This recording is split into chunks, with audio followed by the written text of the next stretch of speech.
We're here on Radical Health, the show where we discuss healing modalities that may seem radical to the Western mind. So today, we got a special guest. He is a father, activist, truth speaker, a crafter of beautiful Orgonite, which is sort of the main topic of today. And his name is David. So, David Lawrence, welcome to the show. Hey, how's it going, Seth? I'm great, thank you.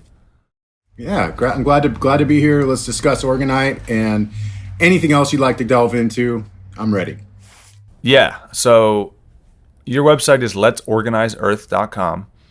And that's not organize in the sense of, I got to organize my supplies and make my desk look tidy. It's Orgonize. And so I think a lot of people are not familiar with Orgone energy. Can you just give us a quick explanation of what is Orgone energy and Orgonite? Absolutely. So Orgone energy, people have probably run into this term. What is this stuff? What are these pyramids? What is Orgone? Orgone is life force. It's prana, it's chi, it's ether, it's ki, 0 point. There's a lot of terms named for this primordial life force energy that have different cultures have termed it over the years. But the term we're using, Orgone, was coined by Wilhelm Reich, or Reich, however you want to call him. He was an Austrian psychoanalyst and scientist, and he was studying the human orgasm at the time.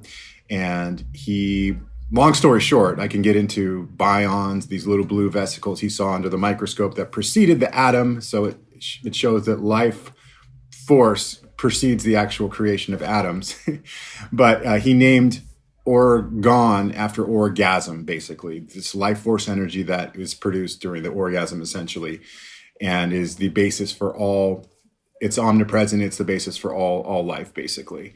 And there's ways to channel and harness that energy and create that energy in these devices. And that's essentially what we're doing. And that's how we're combating EMF sources, 5G, of course, obviously, and also things like, cell towers, chemtrails, anything that's void of life force. We put these devices around and they transmute that energy into life force. Okay, and Wilhelm Reich's, his device was an Orgone accumulator, right? It was an entire room that you could step into, right? Absolutely, yeah. So it was a small. I have one right next to me. And it's a box, a phone booth size box that you could sit in. And all he did was he layered the box with organic and inorganic elements. So like wood and fiberglass would be organic components, and then there would be like steel wool and steel, and used a lot of different other kind of metals. But if you layer these right next to each other, and then you sit in this box, and the inside part of the box would be a metal layer of steel. In this box, you could harness the surrounding life force, the surrounding ether. There was no crystals. There was no anything like that, gemstones, minerals. It was just the alternating inorganic and organic elements. And you could channel that if this box was in a place that had good energy, like if you were in nature, or, you wouldn't want this box in a place in the city where there's all this EMF and dead energy everywhere. But if the box was placed in a location that had good energy, like let's say a forest or the beach or just anywhere that's not polluted by death energy, then you could harness the surrounding ether.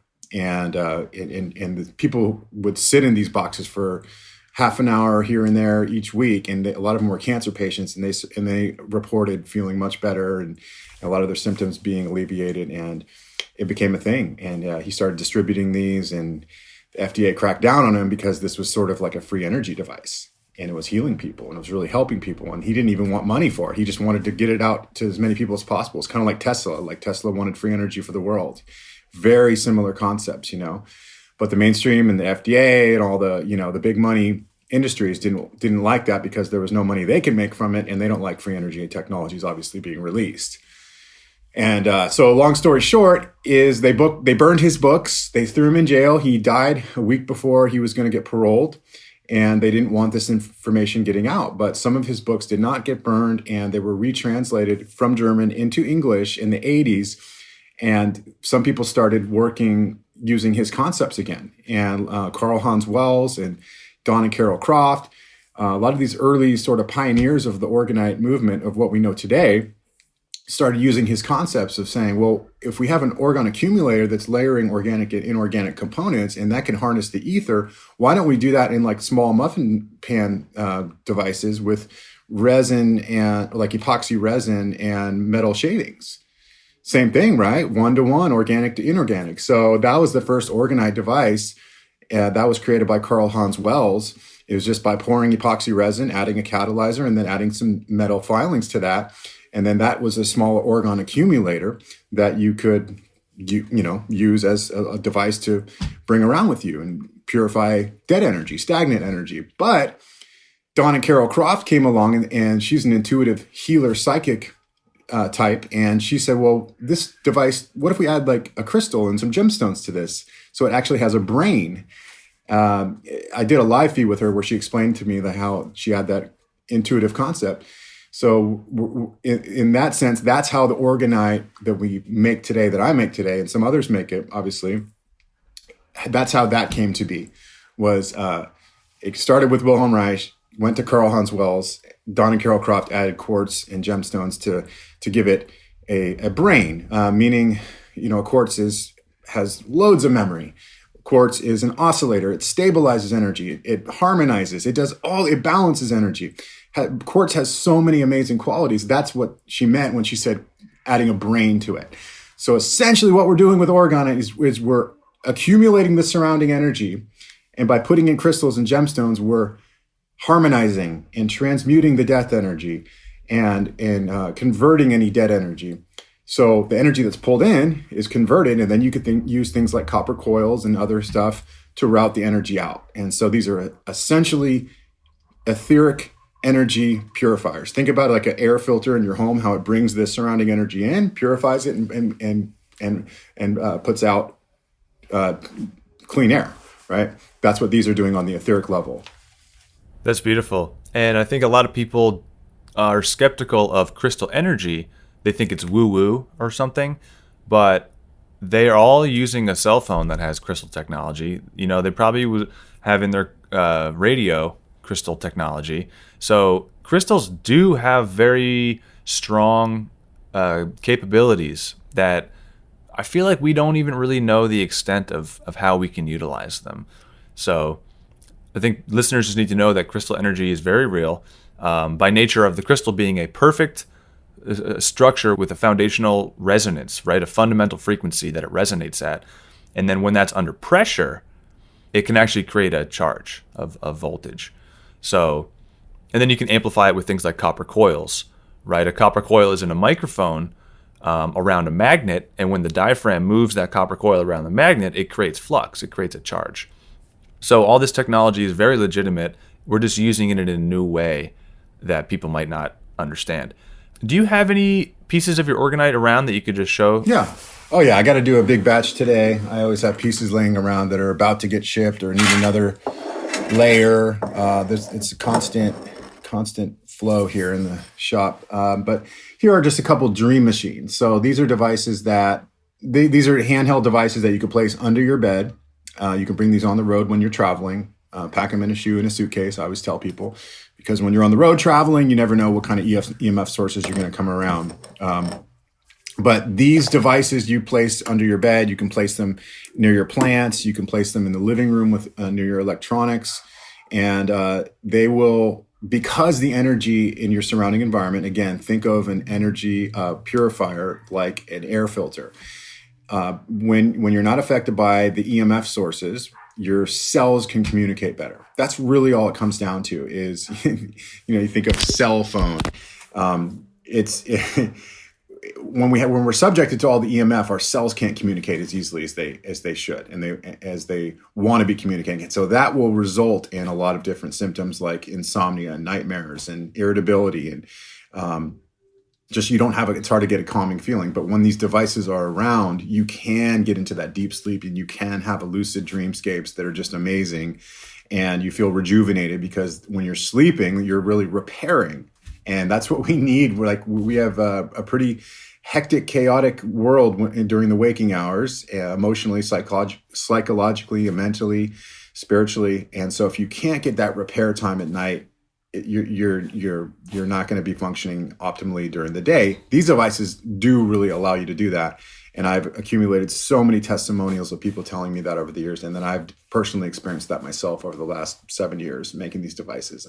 It's amazing when the energy is purified in your surrounding environment, how you can function optimally and not be affected by the EMF sources. Because let's be honest, we all need EMF. We all need devices to function. Not everyone can go perfectly hardwired everywhere. We all have phones that are emitting EMF. A lot of us have smart meters that are emitting EMF, and then so it's everywhere. Our neighbors have it. It's good to have these devices around. And going back to quartz is the main part of Orgonite, because it's one thing just to accumulate the energy, but if you can't convert it and transmute it and harmonize it and balance it, then it's not really an effective Orgonite device. And I think there's a common misperception in society too about EMFs not being harmful. Because we're swimming in them all the time. There's EMFs everywhere. We're constantly electrified, and that is true. At a certain low level, they're not going to have acute negative effects. However, any frequency charged to a high enough amplitude at a long enough exposure time will kill you, right? You can just think of a giant microwave. You don't want to go and step in that and turn that on. So EMFs can be harmful at the wrong amounts, I guess, or the right amounts, depending if you're designing a weapon or something, which the military does do. Mm-hmm. So, Dave, what I like about the Orgone energy and your devices, I have a couple myself, is you can prove that they work through a number of different ways. One is the water test, one is the plant test, and then obviously you got your testimonials, which isn't necessarily proof, it's all anecdotal, but can you share some of the testimonials you get from customers about how they feel when they use your devices? Yeah, absolutely. So you make a great point that it's all about, the proof is in the pudding. And for me, over the years, just the amount of testimonials I received carry more weight than any water or plant test or negative ion reading test. I've also done those because this energy is kind of hard to. We don't really have an instrument or a meter that measures the etheric plane at this point. We can measure EMF sources. I have an EMF detector, and EMF will not be affected by Orgonite other than the dead energy that's produced by EMF being harmonized. So what I mean there is the EMF will still be there because the only thing that can block radiation is a Faraday cage, or if you have like pure silver fiber clothing. Those two things will block EMF, but then you won't have a signal. So you can do water freezer tests. You can get a device and put it under a glass bowl, glass jar, or a plastic, like a Starbucks, to go thing where it's in the freezer for 8 to 12 hours. Some people even do like 16 to 24 hour freezer tests, and you get some amazing formations there. But when you put the Orgonite under the water reacts to the Orgone energy, and it forms these amazing stalactite formations and vortexes. And then you can compare that to the control sample with no Orgonite, and you'll see that more often than not, the control sample just doesn't have anything. There's no structure there. There's no stalactites. There's no vortex. So I can't do those anymore because I have so much Orgonite around my home that even the control samples are just crazy. But if you are a first-time Orgonite buyer, you can do that and do a water freezer test, because water is water is like a sponge for energy. So water never lies. And with plant tests, you can do your own plant tests. A buddy of mine in Arkansas did a test in his backyard where he had sunflowers getting the same amount of sun, and one sunflower was over here on the other side of his raised bed, and another one with the Orgonite with the Tower Buster was over here. The one with the Tower Buster was at least a foot taller, and they get the same sun, same seeds, and same everything. And so it'll add some life force to your plants. It'll accelerate their growth. I've seen some amazing pictures of plants that took off, and just gigantic cucumbers and stuff. And so that helps my garden as well. And And then there's negative ion readings. You want to get a negative ion reader that's better than those $50 ones, but I've seen some amazing negative ion readings as well. And so, but for me, the most important testimonials are what people tell me, and I've seen people say that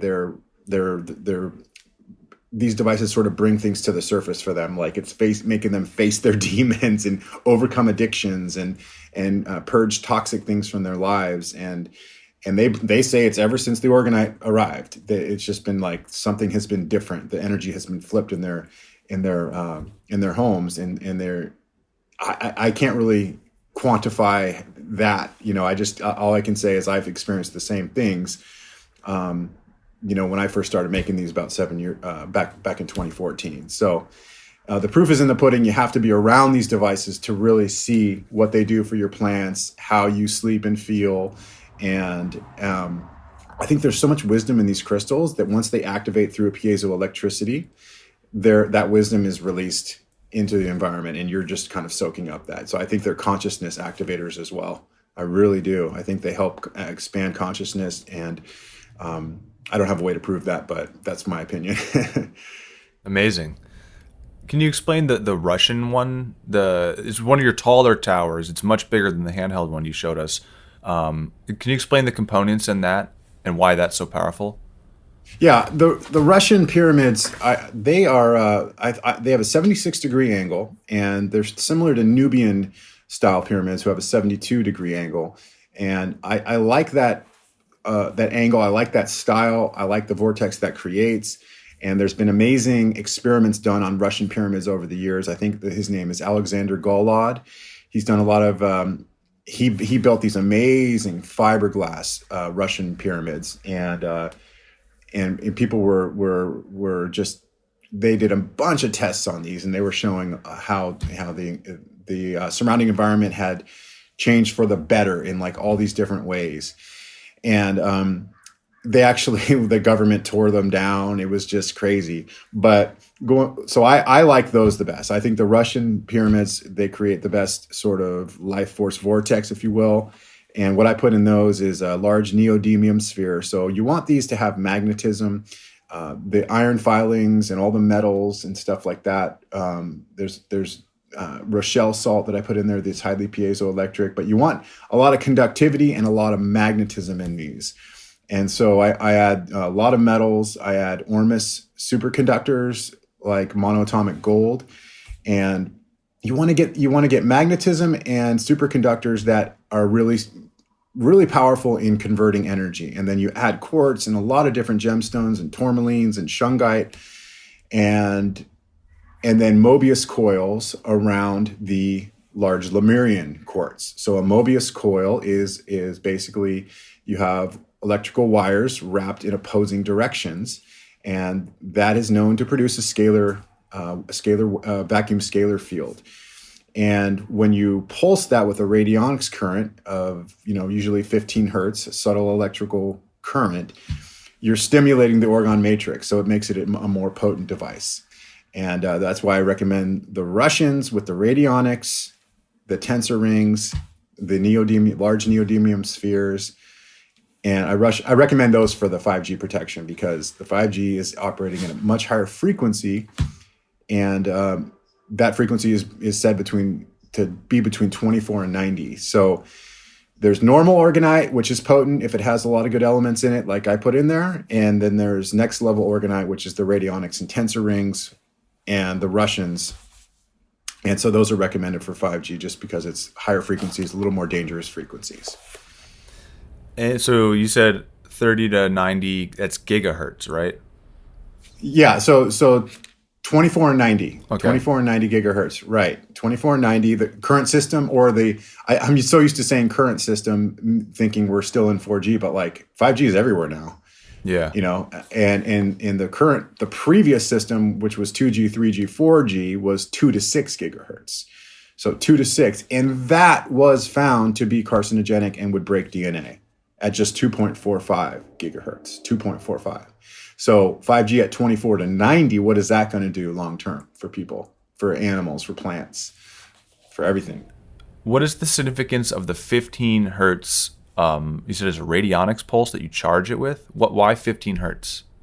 Well, 15 hertz is a lot of orgonite makers are disciples of certain people they learned how to make it from, right? And so there's Constitution Lost. He was on YouTube, and he was a guy that first started pioneering these. And then there was Carl Hans Wells, who I don't follow, but some have. And he's a radionics guy. He makes radionics machines. And Don and Carol Croft, I'm more of a disciple of Don and Carol Croft, because I was traded emails with Don when I first started getting into this. He helped me, and I did a live feed with Carol Croft, and I feel a lot closer to them as far as how I want to craft these. And part of their technology was the zapper. They have a zapper which has electrodes, and they use these zappers. Organized Africa uses them as well, and they use a 15 hertz pulse, and so 15 cycles a second, square waves. And they felt that if you put these electrodes on your skin with this subtle square wave pulse at 15 hertz, it was a subtle healing energy. So our brain, I think, is at about 10 hertz, and the Schumann resonance of the Earth is 7.838. So it's these subtle electrical currents, because we are electric beings, obviously. It's these subtle electrical currents that are they're beneficial for us. And so he found, Don and Carol Croft, using this Orgone zapper, they called it, where if you put these two electrodes with this subtle pulse on your skin, that you could zap, parasites and fungus and mold, or, all these things that would potentially cause disease in you. And you could put them on the bottom of your feet. You could put them different areas in your body. And so people have been using Orgone zapper technology for a long time. And that goes back to Hulda Clark as well. And so there's a lot of different sort of healers who have used subtle currents in radionics to help people with their ailments, diseases, and preventing ailments and diseases, etc. And so what we're doing with Orgonite is the same thing, except we're stimulating that matrix that's already potent as it is. But there's something with a Mobius coil wrap where the wires are in opposing directions. If you send a pulse through that, there's some sort of magic that occurs there. And I've heard, what is his name? I'm forgetting the scientist's name, who has talked about this a lot. I'm blanking. I'm sorry. But he's the one who called it this vacuum scalar field. He's a German scientist. I'm forgetting. But he says there's some sort of magic that occurs that makes these essentially manifestation tools. When you pulse that through the Mobius coil, the vacuum scalar field that is created makes it so you can imprint your thoughts into this vacuum scalar field, and these devices will broadcast those thoughts, broadcast those intentions. And so there's various psychic manifestation tools without getting too into the woo-woo stuff. But this one, I think, is one of those where not only are they going to protect you from the higher frequencies, but they will help amplify your intent, because everything is really energy, frequency, and vibration. And our thoughts, obviously, we know they have the power to create reality, right? Our thoughts, our intentions can create the reality we see here on the earth plane. And these devices with radionics and tensor rings and Mobius coil wraps, in my opinion, can help with the manifestation. That's amazing. It's great. It sounds crazy. Like I would say I would be skeptical of this if I didn't see the testimonials from people rolling in, telling me, like, when I got your device, I put the intention in there, like, because I ask people, what do you want for your intention? And they say, I want abundance, prosperity, protection, guidance, things like that. So I put these intentions in the devices, and then when they get them, a lot of times the people they'll pray, or they'll meditate near the devices. They'll put the battery on, and they'll say, I really want to manifest a new home and a new job. And I've had so many people over the years tell me that those things happened. And they're like, it has to be because of your Orgonite devices. So a lot of my buyers are repeat buyers because they've seen this magic happen in their lives that they can't explain. So they keep buying, And it's all about intention, energy, and frequency. And these devices are helping establish that in your home. I mean, we are totally electric beings, like you said. And I think that knowledge is suppressed a little bit in our society. They want us kind of stuck in this five sense illusion that everything we can see, hear, and touch, smell, and taste, that's reality. And it doesn't go deeper than that. But it does go much deeper than that. We're actually very electric beings. There's an etheric field, there's an astral field, so I think that these devices do have potential to help us tap into some of our manifestations and just the subtle frequencies, the subtle energies out there in the world. Are there any books that you would recommend that people can read to educate themselves on the energetic nature of our lives or anything like that? Yeah, you can go look up a lot of Wilhelm Reich's publications are on, I think, wilhelmreichtrust.org. I don't know if that site's been taken down. Last time I went there, it was up. But someone told me they took it down. I don't know why they would, but a lot of his writings were there. And I would just usually go pick through. There's so many of his writings that are really, really profound and interesting. And he was an interesting writer too. The way he wrote was really interesting. And I would just look up any of Wilhelm Reich's publications and go through and see what you can surmise out of them. So I recommend everyone do that because he really, this Wilhelm Reich was an interesting character. I mean, he was they wanted to portray him as this sexual revolution and guy, but he was much more than that. I mean, this guy witnessed his mom get killed by his dad when he was like 12 or 13.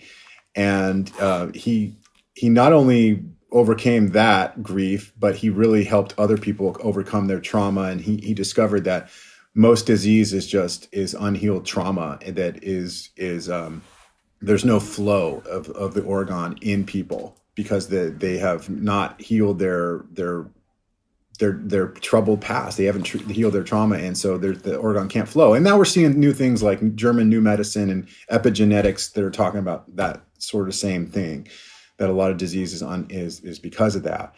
But so I think he's a really interesting guy, and if you could find any of his publications, just give them a read through, and you'll see some stuff in there on cloudbusters as well, and all the experiments he did in the Arizona desert on cloudbusters and bringing rain and helping farmers and that's another topic is cloud busting, which is basically an orgone accumulator, just like we were talking about with his box. But he would point these giant copper pipes in the sky, and then there would have these tubes that went into water. So he was taking the dead energy out of the sky and then grounding it into water after accumulating it in the accumulator. And so a lot of people are making cloudbuster sort of technologies as well. And those help the sky. They negatively ionize your surrounding environment. They help with the chemtrails and the electrosmog from all the Wi-Fi and cell towers that I think definitely has an effect on weather modification. And so you're helping the weather, you're helping your surrounding environment, and negative ions is what we want instead of positive ions. These produce negative ions. So yeah, there's a lot of different effects. But as far as any specific book that really woke me up to this, no, it was just a variety of sources, just picking and finding different things from this writing and that writing. And I would always just go to wilhelmreichtrust.org if it's still there. Cool. And you said, why would they take that down?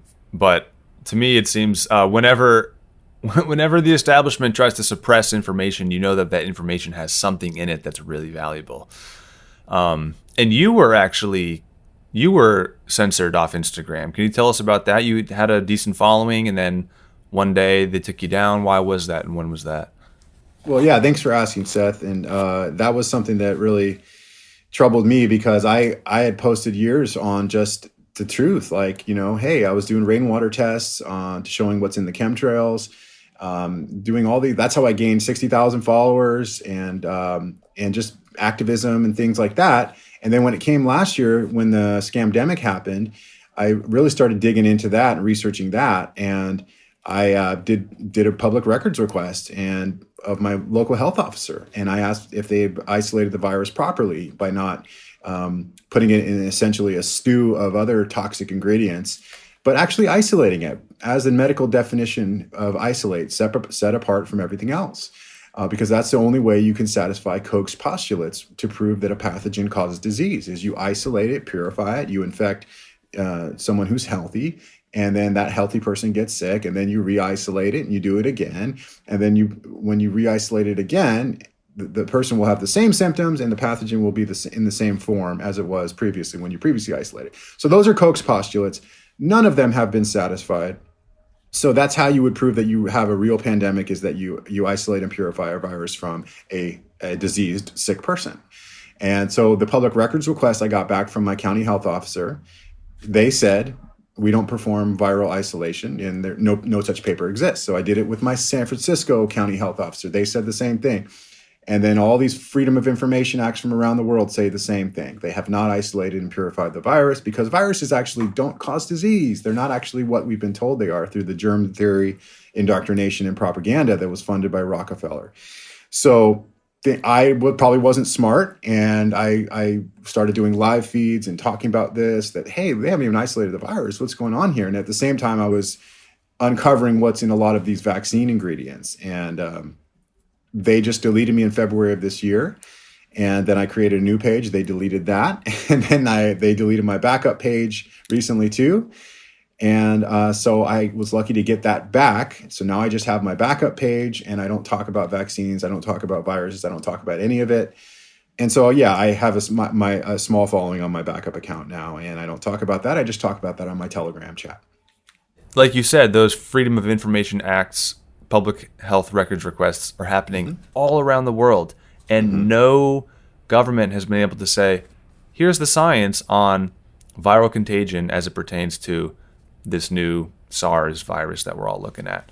So people, they ask me why I'm not following these mandates and following these new laws, and I say, well, this germ theory of causation has never been proven. Can you help me prove it? Can you show me any of the science that shows that I'm a threat to you, that I could actually get you sick in any way? Because as far as I understand, all the scientific tests that have attempted to prove that have failed.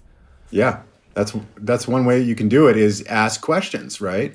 You've been studying law a little bit, you said, and the best way to honorably have an interaction with someone else is to ask them questions. Then you're the creditor as king. As king.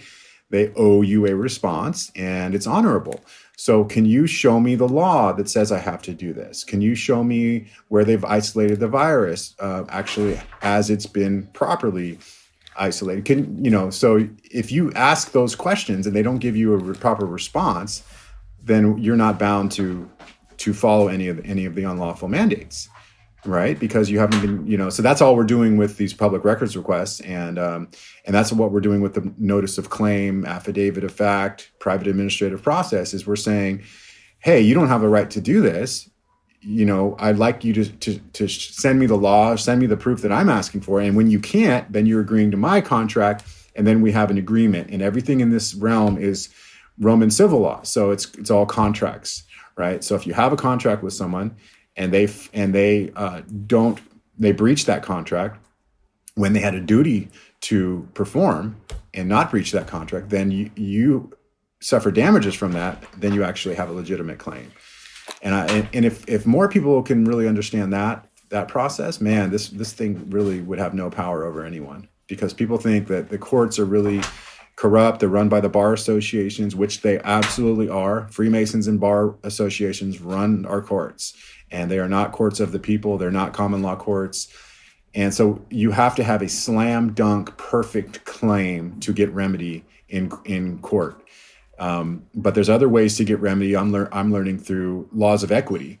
I don't know yet, but there are ways to win these claims. And a lot of the courts now have been flooded with lawsuits, and they're just delaying because they know that if one of these lawsuits is leaked out to the media, that any of this whole scamdemic is fraudulent, it'll spread like wildfire and this whole thing will be done. So we are like literally right at the tipping point of the truth breaking. And I don't know how long they can delay the inevitable.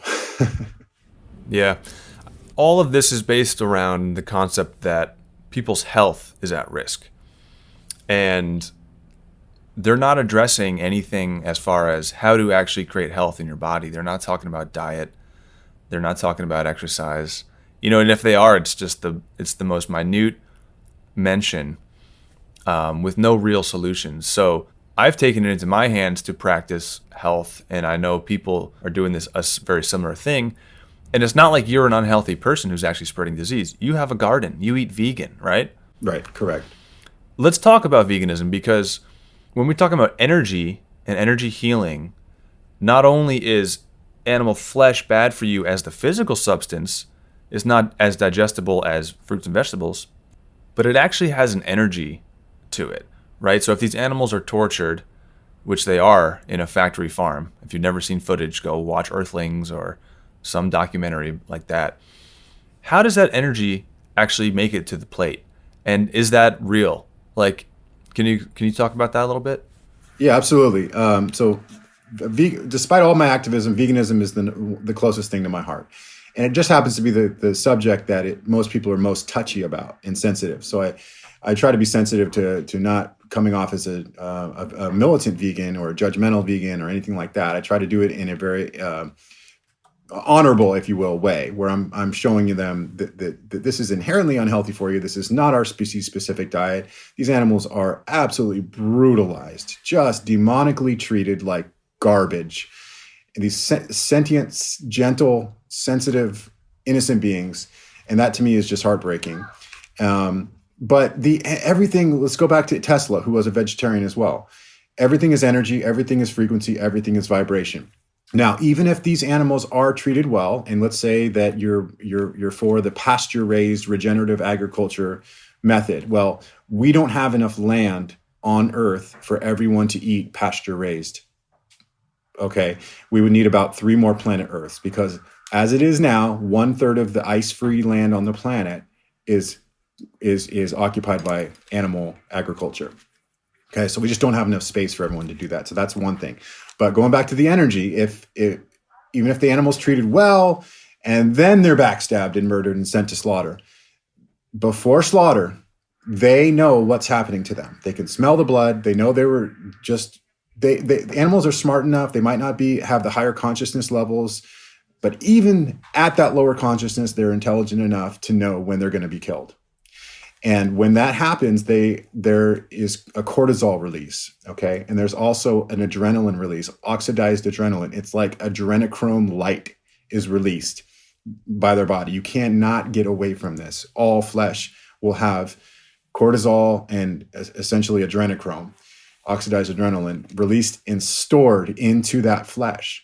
So when you consume that, you're not only consuming something that's been dressed up with dyes and carbon monoxide to make it appear more fresh, but you have that trauma, that pain, that suffering, that neglect, that sadness, that these emotions that store in that flesh, and then you consume that. And what is that saying? You are what you eat, right?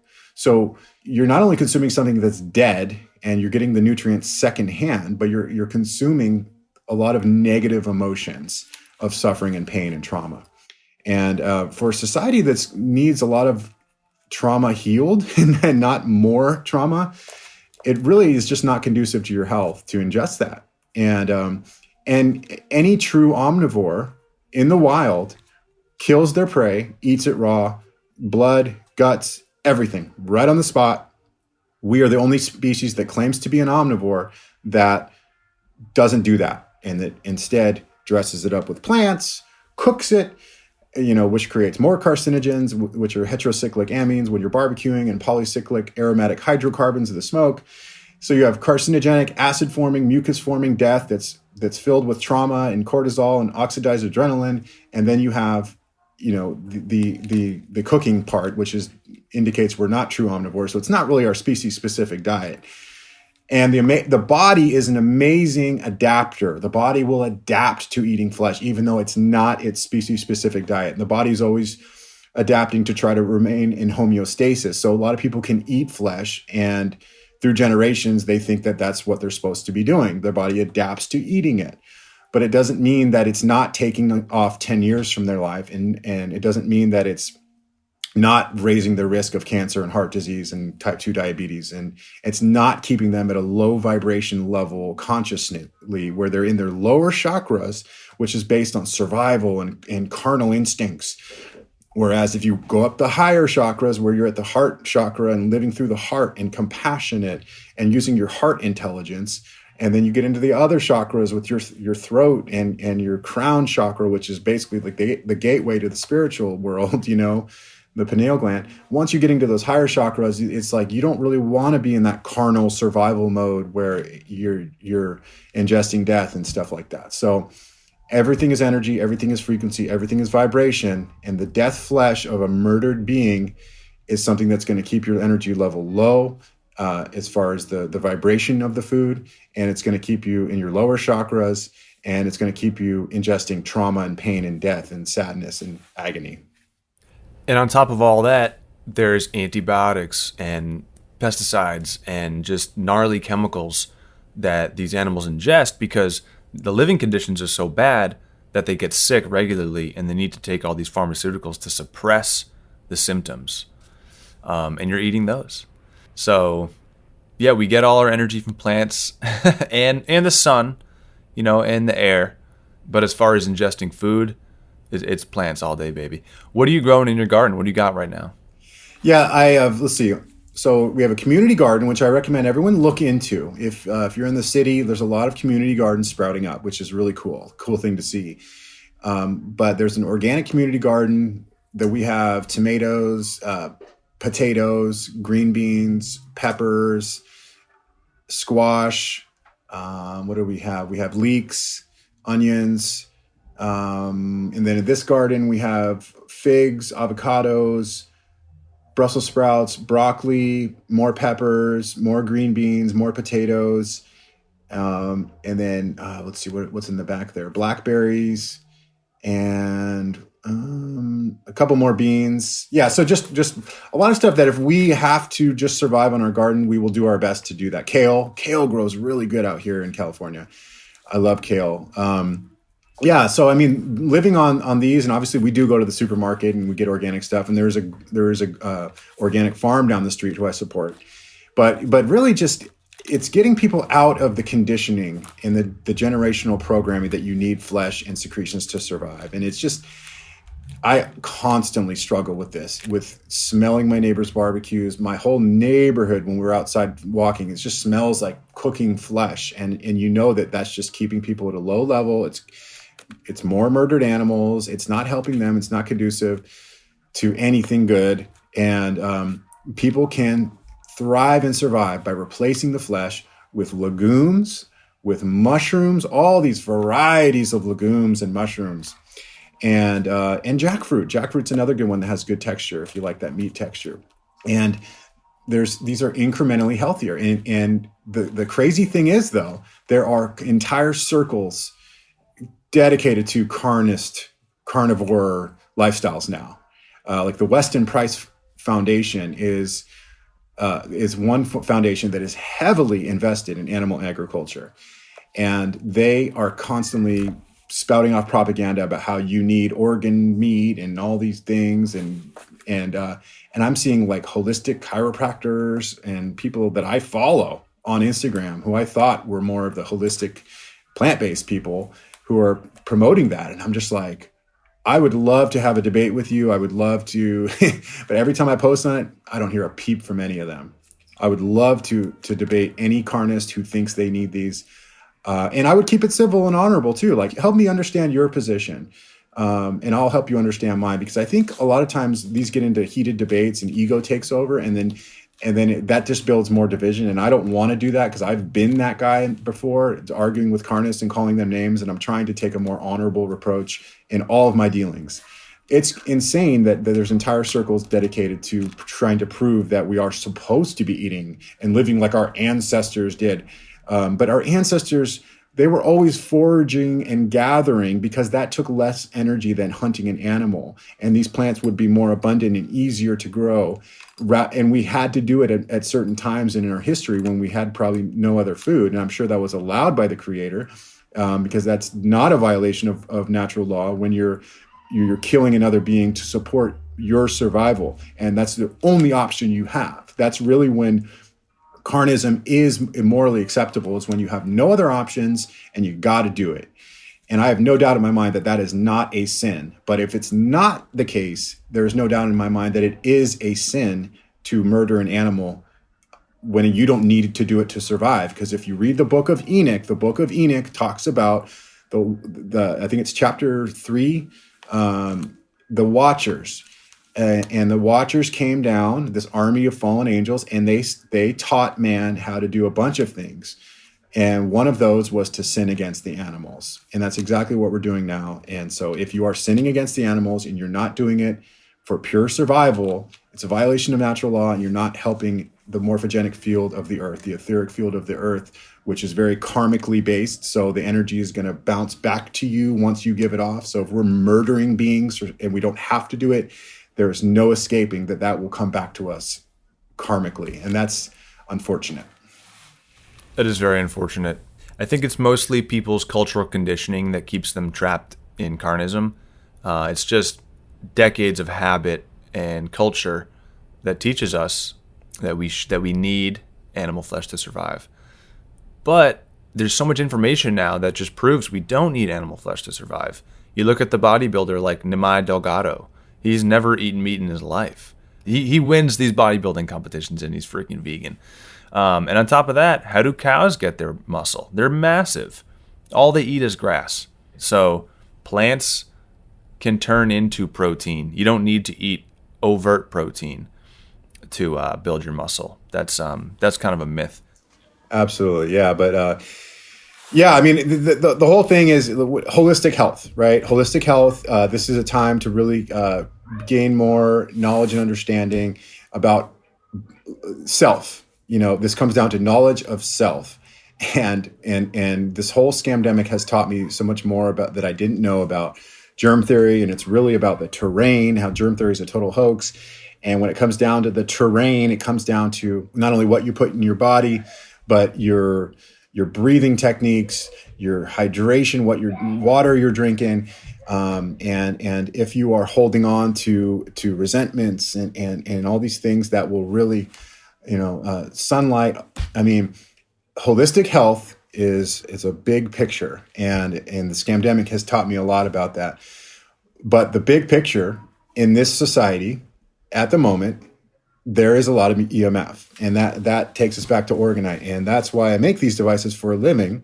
That's why I quit the corporate world, because I saw that these devices really help people.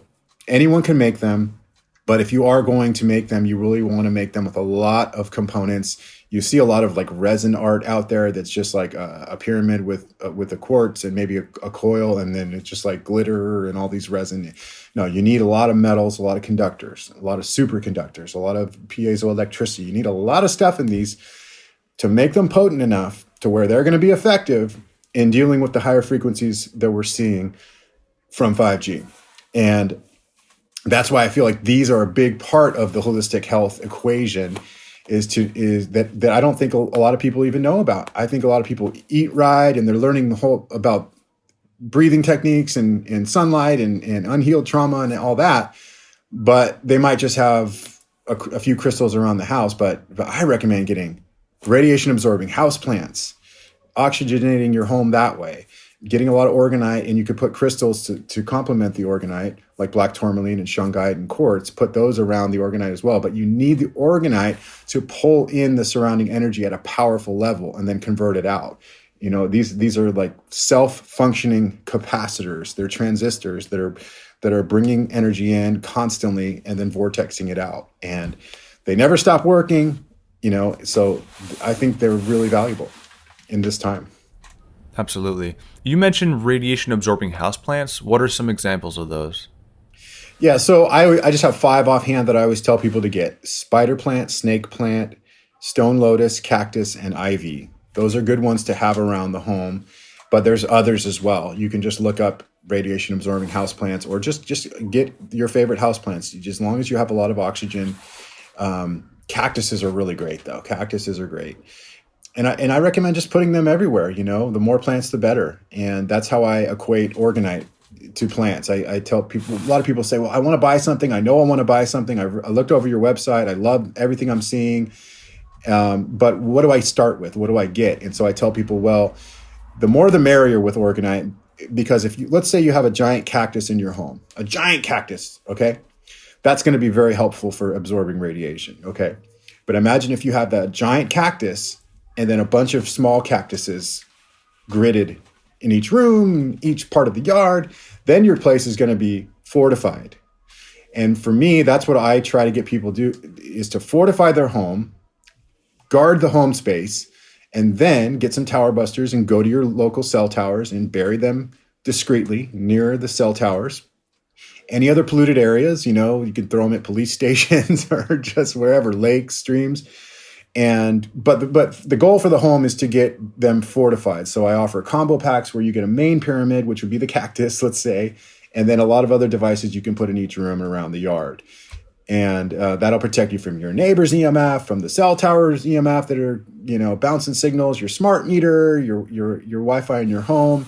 That'll fortify you, and then you could just shift the pyramid that's in your living room normally around electronics. You can shift it under your bed at night and then see how you sleep and dream, and then you'll be amazed at the lucid dreamscapes that those create. And then you'll be fortified, and you'll be in a much better place where your cells can communicate, and they're not affected by the frequencies that have already been proven, again, to break DNA and form cancerous tumors. So if they're already doing that at 2.45 gigahertz, through the NTP study, the LI study from the University of Washington showed they break DNA.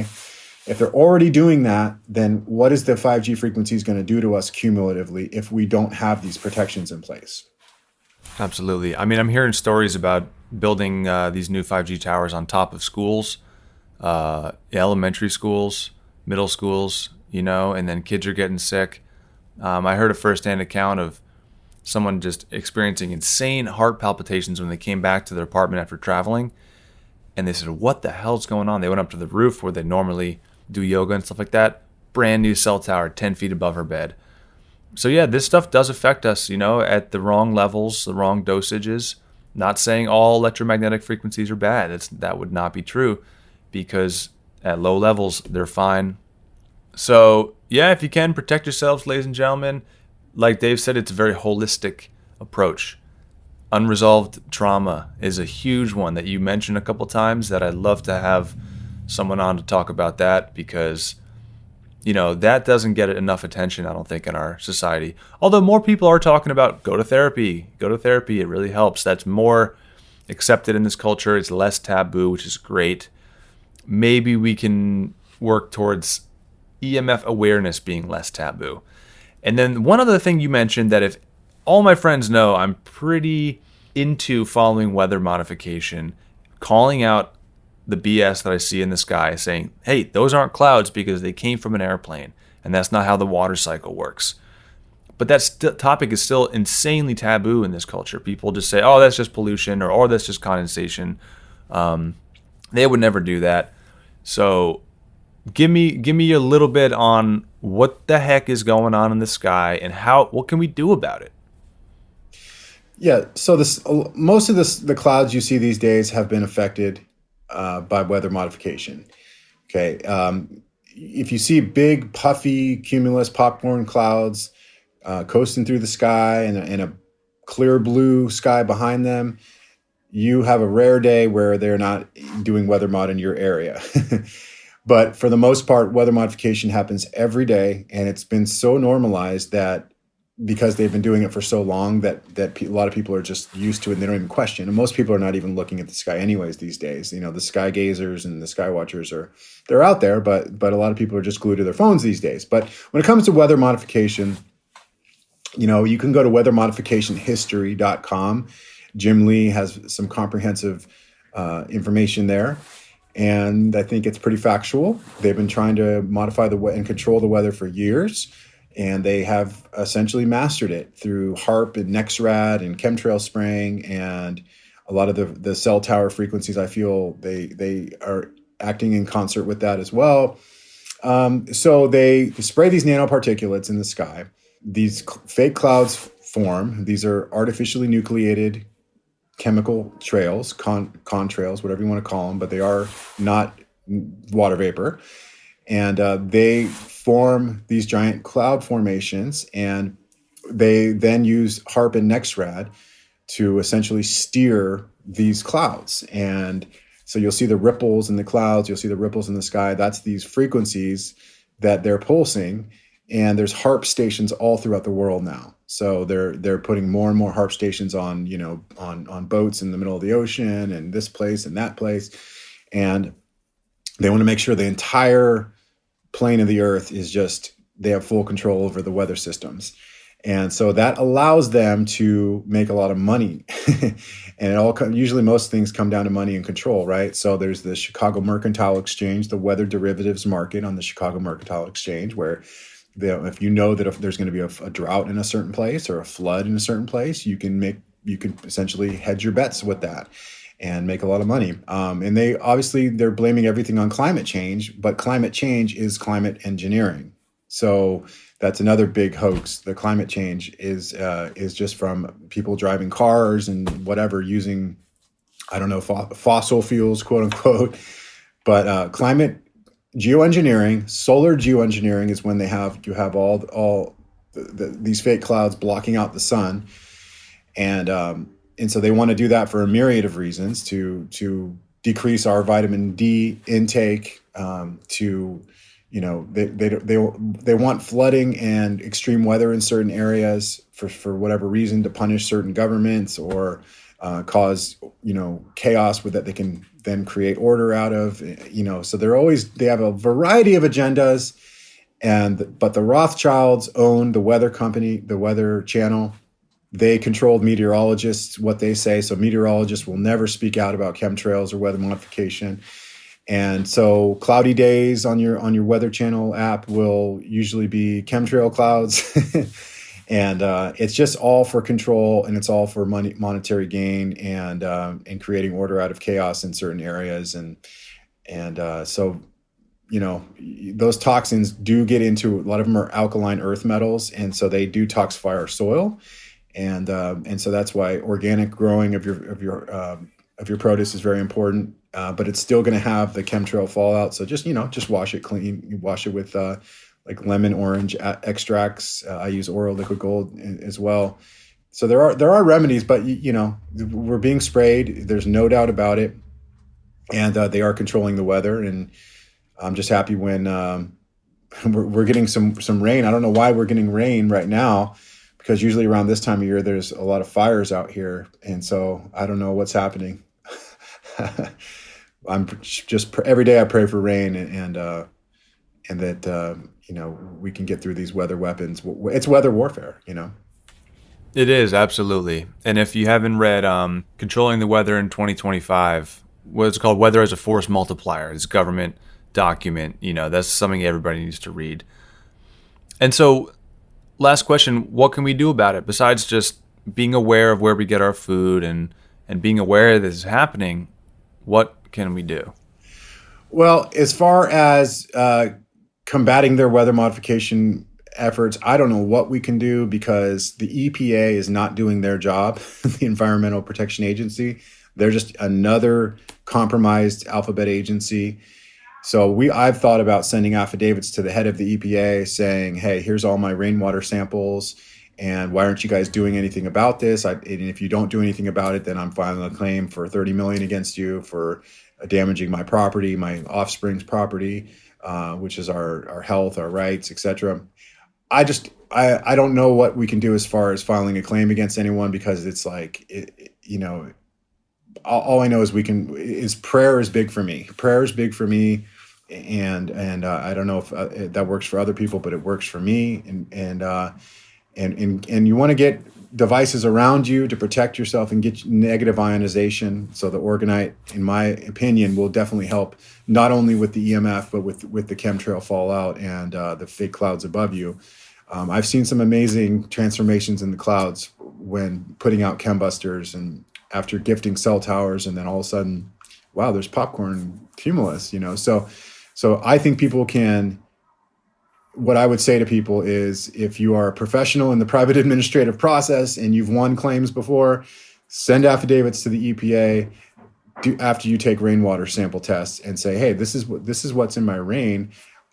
I'm making the claim that that's polluted because of the chemtrail fallout. Here's my evidence of the spraying.